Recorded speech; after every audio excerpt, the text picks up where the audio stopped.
And welcome back, everybody. I am Amira, she, her pronouns. This is a self-compassion book club. Self-compassion by the author Kristen Neef. Am I saying her name correctly? Myself, Rayah, and Misty are doing a book club on it, and we're going to do something a little different tonight. We are going to read the actual chapter, not all of it, but most of it. We're just going to read it together. And I'm going to have Misty kick off with our meditation for tonight. Yeah, so I'm Misty Bonham, and my pronouns are she, her. And I'm going to be reading from page 60. It's the last part of chapter 3. The section's called A Precious Gift. And I'd like to use this as our meditation today. So if we could just take a deep breath. Ground our body wherever we might be, feet on the floor, bottom in the seat. And I'll begin. Self-compassion is a gift available to anyone willing to open up to themselves. When we develop the habit of self-kindness, suffering becomes an opportunity to experience love and tenderness from within. No matter how difficult things get, we can always wrap our torn and tattered selves in our own soft embrace. We can soothe and comfort our own pain, just as a child is soothed and comforted by her mother's arms. We don't have to wait until we are perfect, until life goes exactly as we want it to. We don't need others to respond with care and compassion in order to feel worthy of love. We don't need to look outside ourselves for the acceptance and security we crave. This is not to say that we don't need other people. Of course we do. But who is in the best position to know how you really feel underneath that cheerful facade? Who is most likely to know the full extent of the pain and fear you face, to know what you need most?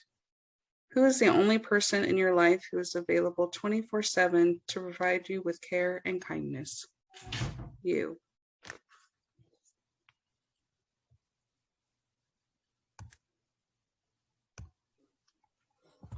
I love that. Thank you so much. I needed that. It's been a long weekend. Definitely. Rayah, are you interested in reading the little part before this chapter at all? The little by Einstein? The quote? Yeah. Sure. So, a human being is a part of the whole, called by us universe, a part limited in time and space. He experiences himself, his thoughts and feelings, as something separate from the rest, a kind of optical delusion of consciousness. This delusion is a kind of prison for us, restricting us to our personal desires and to affection for a few persons nearest to us.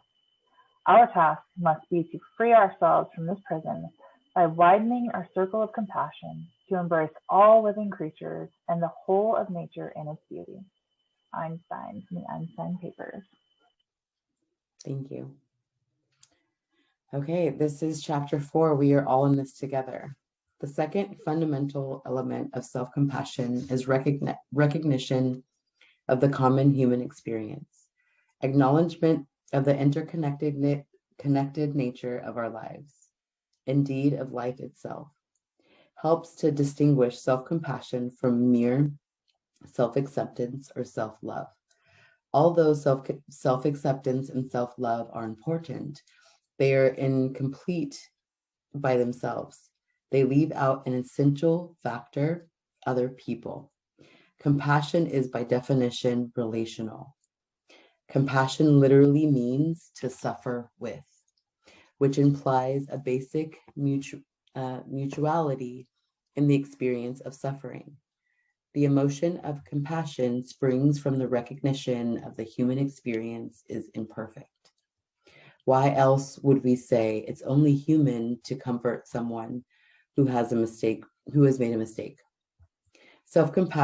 Compassion honors the fact that all human beings are fallible, that wrong choices and feelings of regret are inevitable, no matter how high or mighty one is.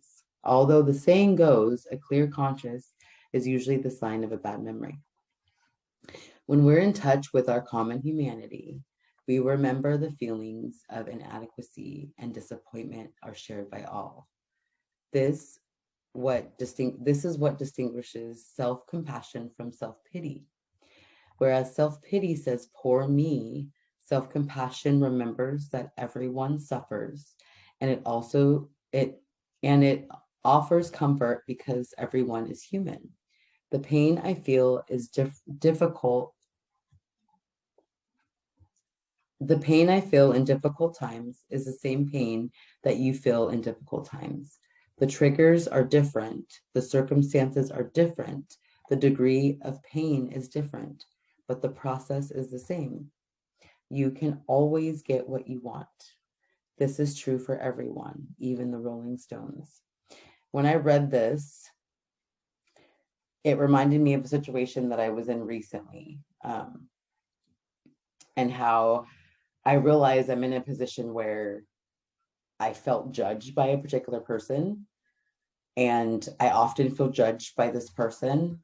And I've recognized, instead of going into self-pity mode and saying it's my fault and my problem, I've recognized within myself that it's like, oh, they have an issue with perfection. It's their issue. They need to feel perfect. That's why they critique me, and not looking at it like I'm a loser, I did something wrong. Whereas before I developed that self-compassion, I would have blamed myself for someone critiquing me. I would have said I'm stupid because they critiqued me.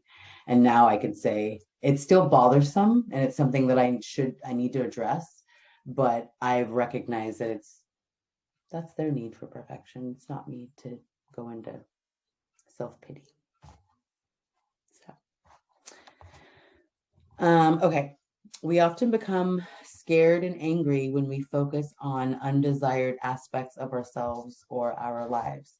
We feel helpless and frustrated by our inability to control things, to get what we want to be, or who we want to be.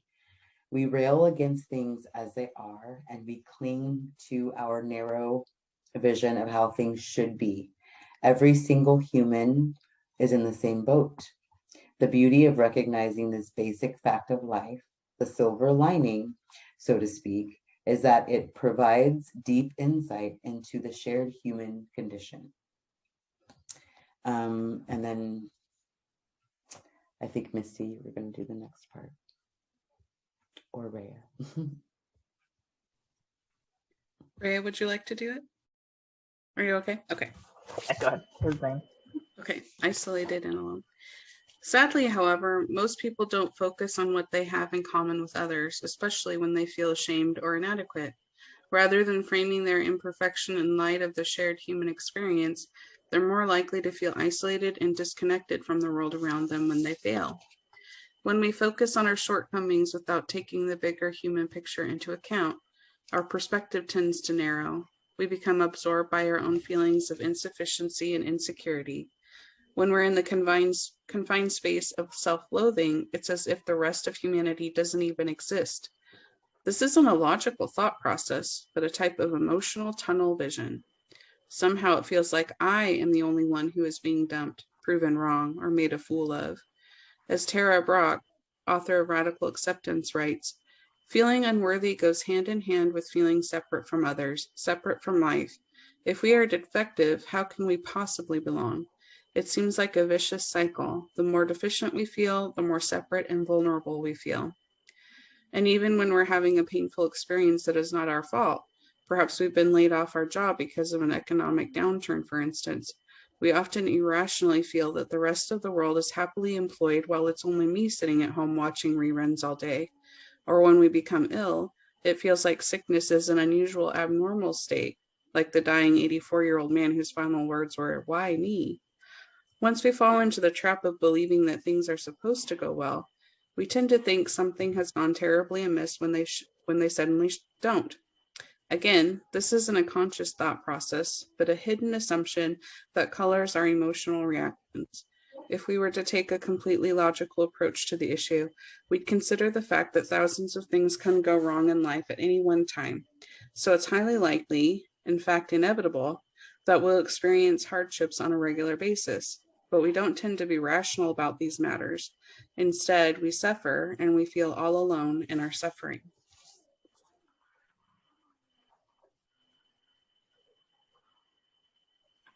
That was beautiful. I think that quote from Tara Brach definitely resonated. You know, like it, like, and it's hard because I definitely felt with a lot, like felt so much self-loathing, and I think just that section kind of gently says like, hey, like you're being selfish without saying it in a mean way, because it's like so many times when I've struggled with like self-loathing or unworthiness, and people are like, oh, you're always thinking about yourself. It's like, I'm not trying to. I hate myself so much. And it's like, but you're also like, you're so focused on this, like, nobody else exists. Nobody else matters in your world. And because you hate yourself so much, it's like, that's like blocking everything because you can't get past it. And I don't know, just like that whole section, this is like, okay, I could see how like that really does like narrow the focus so down, and it's not like you're trying to, it's just like this pattern, and it's just inevitable when the focus is on like the suffering, like there's no room in your world, and that's just a fact. It's not like, I don't know, it's just not always conscious, but still there. But anyway, if you guys don't have anything, then I can start the next one.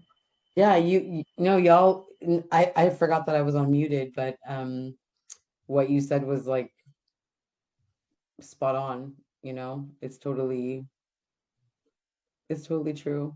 I mean, that's why I love mindfulness too, because it really does teach you to like retrain your mind. And then when you have action steps that fit with what works for you, because mindfulness is not a cookie cutter thing. You got to find what works for you to get you out of that habit of thinking. That was good, Rayah. Thank you. Yeah, thank you. So the need to belong. Abraham Maslow was a well-known American psychologist working in the mid-20th century who led the humanistic psychology movement. He argued that the need for individual growth and happiness can't be met without first satisfying the more basic need for human connection. Without the bonds of love and affection with others, he argued, we cannot go on to achieve our full potential as human beings. Similarly, psychoanalyst Heinz Kohut, I think that's how you say it, I don't know, who developed a model called self-psychology in the early 1970s, proposed that belongingness was one of the core needs of the self. He defined belongingness as the feeling of being human among humans, a feeling that allows us to feel connected to other people. One of the major causes of mental health problems, he felt, was a lack of belongingness, the perception that we are cut off from our fellows. Definitely, I would say, like that sentence, like mental health problems, yes, as far as suffering goes, but not necessarily like, because so often when we say mental health problems, it's in people's minds, it's depression, anxiety. But mental health problems also include psychosis and much more serious things. And so it's like, it's a major cause, or it's a major contributor, that feeling, but it's definitely not like the only cause.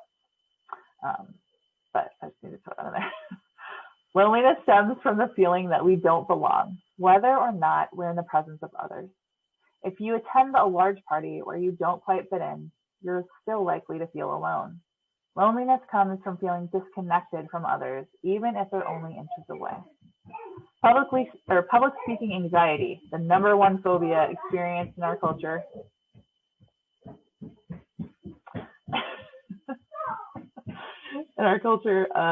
Is also caused by fear of rejection and isolation. Why does the instruction to imagine your audience in their underwear work? Because it reminds you that the audience is vulnerable and imperfect too. And the image boosts your sense of shared humanity. Even the fear of death itself stems largely from apprehension about losing companionship, closeness, and relationships to others. And feelings of isolation can actually help make that fear a reality. Research indicates that social isolation increases the risk of coronary heart disease by 2 or 3 times. In contrast, involvement in a support group lessens the anxiety and depression experienced by cancer victims while increasing their long-term chances of survival. One of the key reasons support groups are so effective is because members feel less isolated throughout their ordeal. The need to belong, therefore, is fundamental to both physical and emotional health. Feelings of connectedness, like feelings of kindness, activate the brain's attachment system. The befriend part of the tend and befriend instinct has to do with the human tendency to affiliate, to come together in groups in order to feel secure. For this reason, people who feel connected to others are not as frightened by difficult life circumstances and are more readily able to roll with the punches. Of course, it's wonderful when we can get our need to belong met by loved ones such as friends or family. But if you're someone who has trouble sustaining good relationships, this type of social support may be missing in your life. And even in the best of circumstances, other people aren't always able to make us feel that we belong and are accepted. In the cavernous halls of our own minds, we may feel isolated at any moment, even if this isn't the way things actually are. Our fears and self-judgments are like the blinders that often prevent us from seeing the hands that are being held out to help us. We may also be ashamed to admit our feelings of inadequacy to those that we love, for fear that they wouldn't love us anymore if they knew the way we really were. Hiding our true selves from others then makes us feel even more alone. That's why it's so important to transform our relationship with ourselves by recognizing our inherent interconnectedness. If we can compassionately remind ourselves in moments of falling down that failure is part of our shared human experience, then that moment becomes one of togetherness rather than isolation. When our troubled, painful experiences are framed by the recognition that countless others have undergone similar hardships, the blow is softened. The pain still hurts, but it doesn't become compounded by feelings of separation. Sadly, however, our culture tells us to notice how we are unique from others, not how we are the same. Okay, so that's that section. Love that. And it's okay to hear babies in the background. I don't care. You never know how loud they're gonna get though. It's like, okay, are we going up or are you peeking out here? It's all really good. What stood out to me in that, what you read? Excuse me. When it says on page 65, people aren't always able to make us feel the way we want to belong, basically, and feel accepted. And I used to think that I needed my dad's, I used to think that he had to acknowledge how he made me feel for me to be able to heal. So every time we got into a little tiff, I'd be like, you did this, you used to talk to me this way, you need to admit it. And he'd be like, no, I didn't. I'd be like, I felt like I couldn't heal and get past it until he admitted it. And sometimes we don't get that. Sometimes we just can't for whatever reason. The person could have passed on, sometimes you just will never get it. So it's really important to have that, that self-compassion to know that you're never going to get what you need in some cases from that person. So thank you, Rayah. Misty, do you want to read the comparison game and we'll end with that? Sure. The comparison game. Because our culture demands that we perceive ourselves as special and above average, we routinely engage in an egoistic process of social comparison with others. When we're deeply invested in seeing ourselves positively, we tend to feel threatened if others do better than we do. Liz, for instance, felt great for getting her first annual review at her new job. The report praised her hard work and effort and also promised a 5% raise starting the next fiscal year. Elated, she rang her boyfriend with the news. Fantastic, he said. I'll have the champagne ready when you get home. Later in the parking lot, however, Liz overheard a colleague talking excitedly on her cell phone. The report said I was the most promising new employee of the year, and get this, they're giving me a 10% raise. That's twice the 5% everyone else gets. Isn't that amazing? In half a second, Liz went from feeling fabulous to feeling like a complete failure. Instead of celebrating her good fortune with her boyfriend when she got home, she ended up crying on his shoulder. One of the saddest consequences of social comparison is how we distance ourselves from people whose success makes us feel bad about ourselves. Interestingly, one study found this to be true both literally and figuratively. Researchers told study participants they were assessing student interest in and knowledge of various topics for an upcoming College Bowl competition. Students thought they were being tested in pairs, but the other student was really part of the research team. A mock competition was held, and students fielded a series of questions about topics such as rock music or football. The experimenters told students either that they had outperformed their partner or else that their partner had outperformed them. Next, experimenters assessed how close participants felt to their study partner by asking how much they thought they had in common and how much they wanted to work with their partner in the future. They even looked at how physically close they sat to their partner when both were moved to another room. Students felt more distant from partners and also sat farther away from them when they were told that they had been outperformed. The sad irony is that the very reason we want to succeed in the first place is because we want to feel accepted and worthy, to be close to others, to feel that we belong. It's a classic catch-22. The very act of competing with others for success sets up an unwinnable situation in which the feelings of connectedness we crave are forever out of reach. It's deep. Have you guys ever been in a situation where you felt that energy of like competition in a work setting or in life? Yeah, I mean, I think I feel this a lot of times with like art and stuff too. They're like, oh, there's already somebody who's really good at watercolors, like why do I need to be out there or whatever. But it's like, why, like with this situation, like why is it that you feel more connected when, or like why do you feel like you're closer or more excited to engage with people when you feel like you are outperforming them? And I think that's because we know that we, like, if we know that we're like have a leg up on something, or we're like a special skill, or we're a little bit better or whatever, like we know we have something to offer the group. And like it's, because so often like this stuff is painted like, oh, they just love pride and stuff, like, or they're like just really proud of themselves, or like they're just like ego, which is like true, like we be in our egos for sure.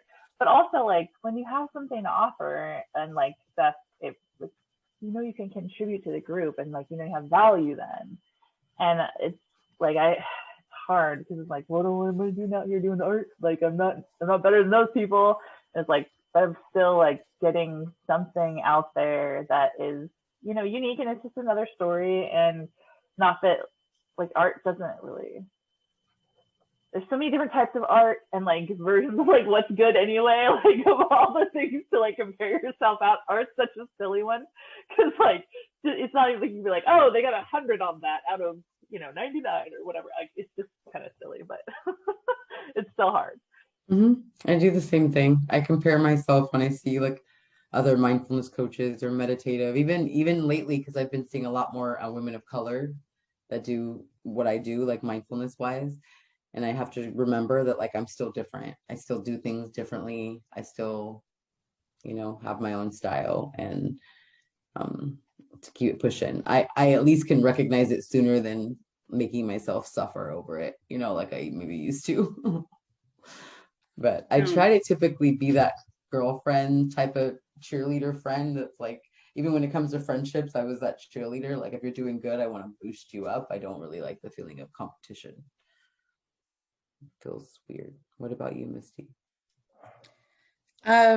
Yeah, I've been on both ends of it, comparing myself to others and then being the one people are comparing to, and neither one feels good.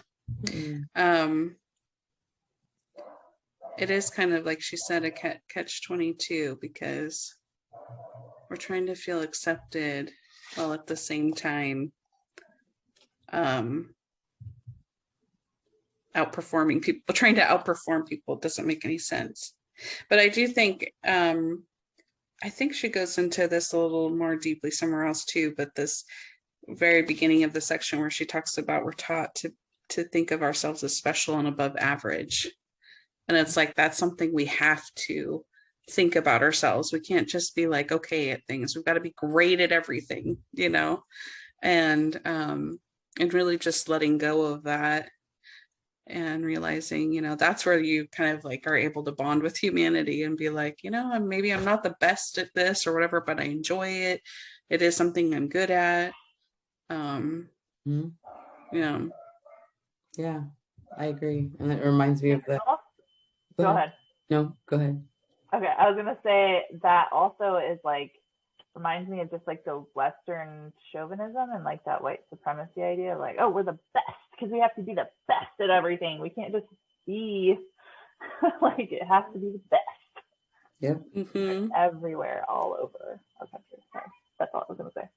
No, yeah, it's hard to feel that way and to know that, like, even recognizing when someone else is trying to put their perfection on me, it's really hard to say, no, Amira, you know better. You know better, But it gets to a point where eventually you have to say something, and then you have to give yourself self-compassion that you have to say something, because then you're probably going to hurt someone's feelings, and then you give yourself self-compassion for that. Cycle of self-compassion.